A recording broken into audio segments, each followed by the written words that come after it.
नमस्कार साथियों, एम के जीके वाला में आपका स्वागत और हार्दिक अभिनंदन। साथियों, हमने महत्वपूर्ण सभ्यताओं को पढ़ा और आइए अब हम इन सभ्यताओं के मुख्य मुख्य प्रश्नों पर चर्चा करते हैं कि कौन कौन सा जो सभ्यताओं की दृष्टि से जो मुख्य प्रश्न हैं वो एग्जाम के लिए महत्वपूर्ण हैं। तो याद रखिएगा, आज का जो पहला प्रश्न है वो है, राजस्थान की सबसे प्राचीन सभ्यता कौन सी है? क्या राजस्थान की सबसे प्राचीन सभ्यता कौन सी है? तो याद रखिएगा भैया, राजस्थान की सबसे जो प्राचीन सभ्यता है वो कालीबंगा है। कौन सी है? कालीबंगा सभ्यता है। देखिएगा, अगर अपन सिंधु घाटी सभ्यता की बात करें तो इसमें सबसे पहले हड़प्पा की खोज हुई। किसकी खोज हुई? हड़प्पा की खोज हुई। लेकिन 1947 के अंदर जब पाकिस्तान अलग हो जाता है तो भारत के अंदर सबसे पहले पंजाब में रोपड़ सभ्यता है वो खोजी जाती है और उसके बाद हनुमानगढ़ जिले के अंदर घग्गर नदी के किनारे एक सभ्यता खोजी जाती है जिसे कालीबंगा कहा जाता है। तो राजस्थान की जो पहली सभ्यता है वो कौन सी हो जाएगी मेरे लाल? कालीबंगा हो जाएगी। तो हमारा प्रश्न का सही आंसर हो जाएगा, राजस्थान की सबसे प्राचीन सभ्यता कौन सी है? उत्तर रहेगा कालीबंगा। चलो दूसरा प्रश्न देखते हैं। शल्य चिकित्सा के प्रमाण किस सभ्यता से मिले हैं? देखिएगा, इसी के अंदर भी जो हमारा उत्तर रहेगा वो उत्तर नंबर 1 यानी कालीबंगा रहेगा। याद रखने वाली बात यह है कि एक बालक की खोपड़ी मिली है कालीबंगा सभ्यता से और उसके अंदर 6 छेद निकाले गए हैं, तो जिसे शल्य चिकित्सा का प्रमाण है वो माना गया है। तो ऑप्शन नंबर ए, कालीबंगा से हमें शल्य चिकित्सा के प्रमाण देखने को मिले हैं। तीसरा क्वेश्चन है आज के दिन का, आहड़ सभ्यता किस नदी के किनारे है? देखिएगा, आहड़ सभ्यता की अगर अपन बात करें, कौन सी सभ्यता की अगर अपन बात करें? आहड़ सभ्यता की अगर अपन बात करें तो आहड़ सभ्यता हमारी आयड़ नदी के किनारे है। कौन सी नदी के किनारे है? आयड़ नदी के किनारे है। बहुत ही अच्छा प्रश्न बनता है कि आहड़ सभ्यता कौन सी नदी के किनारे है? तो साथियों, ये आयड़ नदी के किनारे पड़ती है। तो चलो आगे बढ़ते हैं। उसके बाद हम लोग चर्चा करने जा रहे हैं, ताम्र युगीन जननी किस सभ्यता को कहा जाता है? कि तो याद रखिएगा, राजस्थान के अंदर एक नदी बहती है साथियों, कांतली। कौन सी नदी बहती है? कांतली नदी बहती है और कांतली नदी सीकर जिले से निकलती है। सीकर जिले की खंडेला पहाड़ी से नदी निकलती है कांतली, और कांतली नदी के किनारे एक सभ्यता है जिस सभ्यता को अपन नाम देंगे गणेश्वर सभ्यता। तो गणेश्वर सभ्यता का विकास कांतली नदी के किनारे हुआ और ताम्र युगीन जो जननी सभ्यता कहा जाता है वो इसी गणेश्वर सभ्यता को कहा जाता है। तो साथियों, क्वेश्चन नंबर जो हमारा 4 है वो यूं हो जाएगा कि ताम्र युगीन जो जननी किस सभ्यता को कहा जाता है? तो गणेश्वर सभ्यता सीकर को कहा जाता है। नीम का थाना जो एक जिला बनाया गया था लेकिन वर्तमान में इसको हटा दिया गया है, तो वर्तमान में यह सभ्यता है वो गणेश्वर सीकर में ही आएगी। उसके बाद हमारा प्रश्न नंबर जो 5 है वो कहता है, प्राचीन भारत का टाटा नगर किस सभ्यता स्थल को कहा जाता है? देखिएगा, एक सभ्यता है रेड सभ्यता। कौन सी? रेड सभ्यता। साथियों, रेड सभ्यता है वो एक नदी पड़ती है यहाँ पर, ढील नदी, और ढील नदी के ऊपर ये सभ्यता है और राजस्थान के कौन से जिले के अंदर है? तो याद रखिए साथियों, ये टोंक जिले में पड़ती है। कौन से जिले में पड़ती है? टोंक जिले में पड़ती है। तो 5वें प्रश्न का उत्तर नंबर ए इज राइट। छठा क्वेश्चन है, राजस्थान से प्राचीनतम पशुपालन के अवशेष किस सभ्यता से मिले हैं? तो साथियों, हम लोग सीधा सीधा इसका उत्तर देखेंगे, उत्तर नंबर 3 सी, बागोर से हमें प्राचीनतम जो पशुपालन के अवशेष मिले हैं साथियों, बागोर सभ्यता राज्य के भीलवाड़ा जिले में पड़ती है। कौन से जिले में पड़ती है? राज्य के भीलवाड़ा जिले में पड़ती है। क्वेश्चन नंबर 7 है, भारत में प्राचीनतम मंदिरों के अवशेष किस सभ्यता से मिले हैं?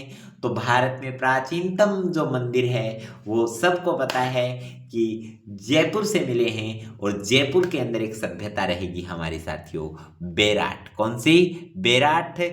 तो गजब बात याद रखिएगा कि भारत के अंदर प्राचीनतम मंदिरों के जो अवशेष मिले हैं वो किस सभ्यता से मिले हैं? बेराट सभ्यता से मिले हैं। और बेराट कहाँ पड़ता है साथियों? जयपुर में पड़ता है। क्वेश्चन नंबर 8 क्या कहता है? गुरु शिष्य की मूर्ति कहां से मिली है? गुरु शिष्य की मूर्ति अगर जिला पूछे तो आप बताना हनुमानगढ़। क्या बताना? आप जिला पूछे तो आप बता देना हनुमानगढ़। क्या बता देना? हनुमानगढ़ बता देना। उसके बाद अगर अपनी चर्चा करें तो ये कहां पर है? तो याद रखिएगा ये हनुमानगढ़ जिले के अंदर रंग महल में जो ये सभ्यता है वो मिली है, या यह कह सकते हो कि गुरु शिष्य की मूर्ति रंग महल सभ्यता में मिली है। तो हनुमानगढ़ में एक सभ्यता है रंग महल। नदी की अगर चर्चा करें तो यहाँ पर घग्गर नदी हो जाएगी। कौन सी नदी हो जाएगी साथियों? घग्गर नदी हो जाएगी। कौन सी नदी हो जाएगी? घग्गर नदी के किनारे हमें रंग महल सभ्यता हनुमानगढ़ जिले में। क्वेश्चन नंबर 9 देखिए, सम्राट अशोक के शिलालेख किस सभ्यता से मिले हैं? तो ज्यादा टेंशन लेने की बात नहीं है, इसका भी हमारा ऑप्शन ए हो जाएगा। बेराट सभ्यता से मिली है। और बेराट कहाँ पड़ता है साथियों? जयपुर में पड़ता है। तो सम्राट अशोक के राज्य से 2 शिलालेख मिले हैं। सम्राट अशोक के कितने शिलालेख हैं राज्य से? तो याद रखिएगा सम्राट अशोक के 2 शिलालेख मिले हैं। और वो दोनों के दोनों जो शिलालेख हैं याद रखिएगा, दोनों के दोनों शिलालेख है वो जयपुर से मिले हैं। कहां से मिले हैं? जयपुर से मिले हैं।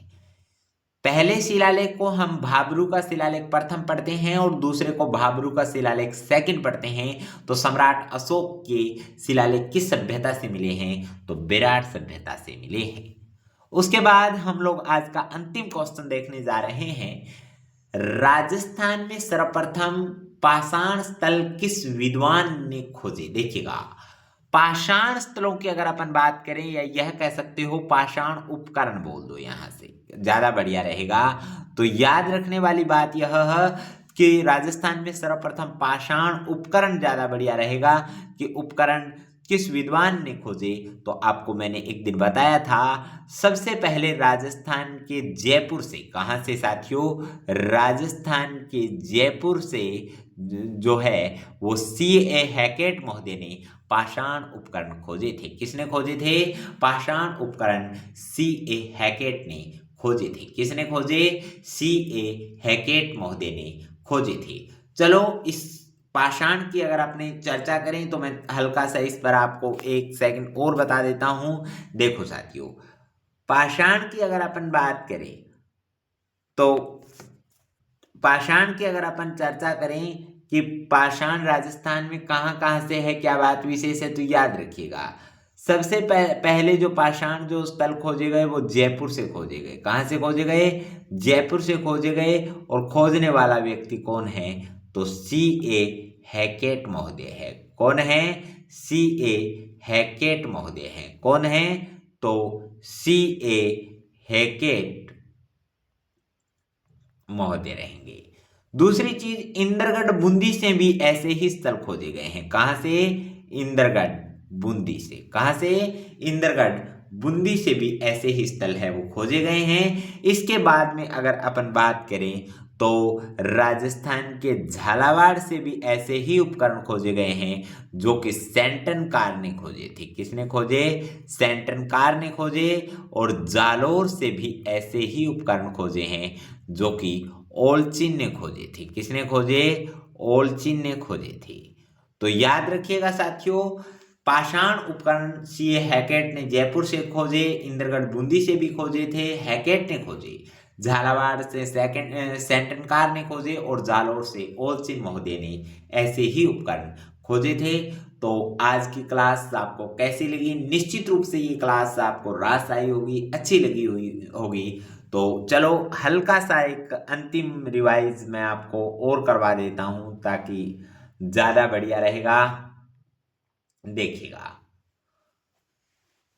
साथियों, राजस्थान की पहली सभ्यता हमारी है कालीबंगा। दूसरे प्रश्न का उत्तर हमारा कालीबंगा ही हो जाएगा शल्य चिकित्सा के संबंध में। आहार के संबंध में हमारा उत्तर हो जाएगा आयर नदी। उसके बाद में हम लोग दूसरे चौथे प्रश्न पर चर्चा कर रहे थे। तो तांबे का जो इधर उधर व्यापार सबसे ज्यादा होता था वो गणेश्वर से होता था।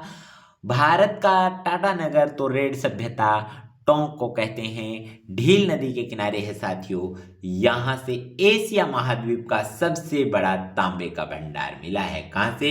एशिया महाद्वीप का सबसे बड़ा तांबे का भंडार मिला है। राजस्थान से प्राचीनतम पशुपालन के अवशेष भी किस सभ्यता से मिले हैं? तो साथियों बागोर सभ्यता भीलवाड़ा से मिले हैं। और भारत में मंदिरों की जानकारी है वो सबसे पहले हमें कौन सी सभ्यता से मिली थी?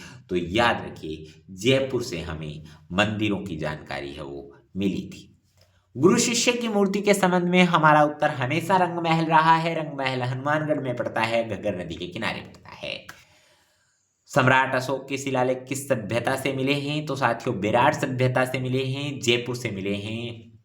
और राजस्थान में पाषाण स्थल या पाषाण उपकरण किस विद्वान ने खोजे थे? तो सीए हैकेट महोदय ने खोजे थे। साथियों एक बात और आप हल्की सी याद रखिएगा कि अगर अपने चर्चा करें कि पाषाण उपकरण या जो पाषाण है उसको सबसे पहले जयपुर और इंद्रगढ़ से खोजा गया, झालावाड़ से खोजा गया, और झालावाड़ से सेंटनकार ने और जालौर से ओलचिन ने खोजा। याद रखिएगा राजस्थान में जो पुरातत्व विभाग का जो कार्य जो शुरू हुआ वो कार्लाइल जो है वो सबसे पहले यहाँ पर एक तरह से खोज करने की कोशिश करता है। तो कार्लाइल ने भी राजस्थान के अंदर जो नवीन एक सभ्यताओं की खोज है उस पर काम किया था। तो निश्चित रूप से आज आपको ये क्लास अच्छी लगी होगी, पसंद आई होगी। आप क्लास के अंदर परमानेंटली बने रहिएगा क्योंकि मैं देखना चाहता हूं आप सबको एक अधिकारी बनते हुए। आप सबका बहुत बहुत धन्यवाद।